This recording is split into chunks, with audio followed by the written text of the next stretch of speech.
Indian നാവിക മേഖലയിൽ ചരിത്ര നേട്ടവുമായി വിഴിഞ്ഞം തുറമുഖം ലോകത്തിലെ ഏറ്റവും പടുകൂറ്റൻ കപ്പലായ MSC തുർക്കി എത്തിയതോടെ വൻ വാണിജ്യ സാധ്യതകൾക്കാണ് തുറമുഖം വഴി തുറക്കുന്നത്.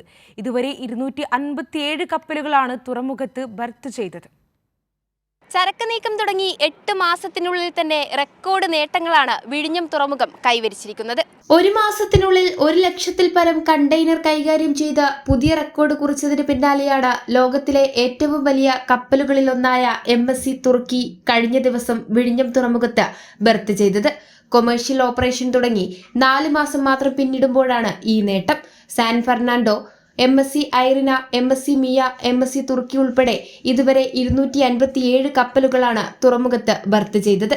ഏഷ്യ യൂറോപ്പ് സർവീസ് നെറ്റ്വർക്കായ ജാഡെ സർവീസും റെക്കോർഡ് നേട്ടത്തിന് കരുത്തു പകർന്നു. ആധുനിക സാങ്കേതിക വിദ്യയുടെ ഫലപ്രദമായ വിനിയോഗവും കൃത്യമായ ആസൂത്രണവുമാണ് റെക്കോർഡ് നേട്ടത്തിലെത്താൻ തുറമുഖത്തിന് വഴിയൊരുക്കിയത്. മാർച്ചിൽ മാത്രം 51 കപ്പലുകളിൽ നിന്നായി 1.8 ലക്ഷം TEU കണ്ടെയ്നറുകൾ കൈകാര്യം ചെയ്തു.